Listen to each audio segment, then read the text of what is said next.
আজকে দেখাবো অনেক মজার একটা রেসিপি, মানে আনকমন রেসিপি এর কুলফি। তো কুলফি বানাতে কি কি লাগছে সেটাই আপনাদের সাথে এখন শেয়ার করব।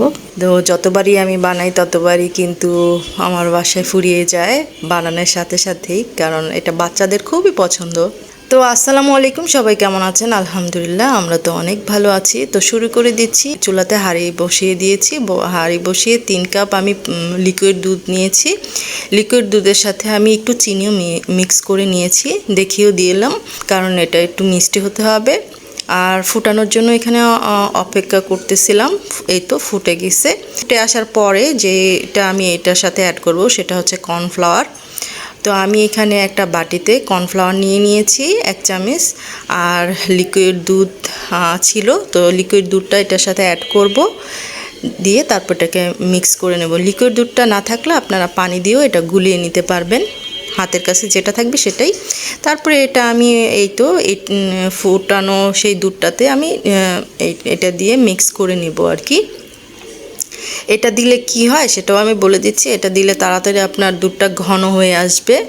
ঘনত্ব অনেক তাড়াতাড়ি, এই যে দেখতেই তো পারতেছেন, দেওয়ার সাথে সাথে কিন্তু নেড়ে দিতে হবে। হ্যাঁ, একদিক দিয়ে দিবেন, আরেক দিক দিয়ে নাড়তে হবে, তাহলে এটা হবে কি সম্পূর্ণ সাথে মিশে আপনার সুন্দরভাবে ঘনত্বটা হয়ে যাবে তাড়াতাড়ি। আর এখানে আমি একটু ফুড কালার ইউজ করলাম, একটু কালার হওয়ার জন্য।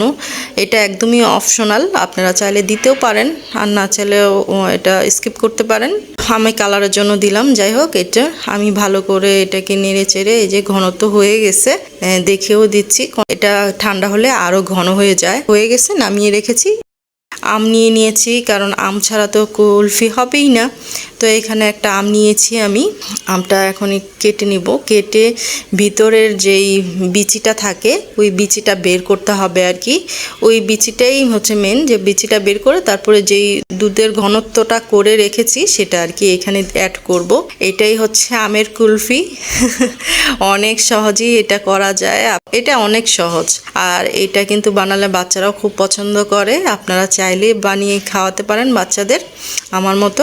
তো এই তো আমি এটা কেচির সাহায্যে এটাকে আমি তুলে নিচ্ছি। এই যে দেখেন কত সহজে এটা বের হয়ে আসছে।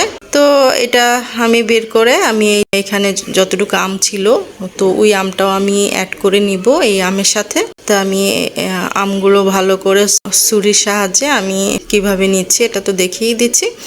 তো এগুলো আমি এখন ওই আমে দিয়ে দিব আর কি, দিয়ে দিলাম। আর এখানে যেটা অ্যাড করব সেটা হচ্ছে যে দুধের ঘনত্বটা করে রেখেছি সেটা অ্যাড করে দেব এখানে। এই তো দিয়ে তারপরে উপরের এইটা দিয়ে তারপরে আমি এখানে 6 থেকে 7 ঘন্টা আমি ডিপ ফ্রিজে রাখতে হবে এই আমটা, সম্পূর্ণ বরফ হওয়ার পর্যন্ত। 6-7 ঘন্টা রাখলেই আপনার পুরোটা বরফ হয়ে যাবে। এই যে দেখেন আমারটা হয়ে গেছে। আমি এখন আপনাদেরকে কেটে দেখাবো আর কি। এই যে আমার এটা পুরোই বরফ। এখন এটাকে ছুলে নেব। আমি চাচ্ছিলাম এটা দিয়ে ছুলতে, বাট এটা দিয়ে হচ্ছিল না। পরে হাত দিয়ে ছুলে নিচ্ছি। হাত দিয়ে ছুলতে মনে হয় খুবই ইজি।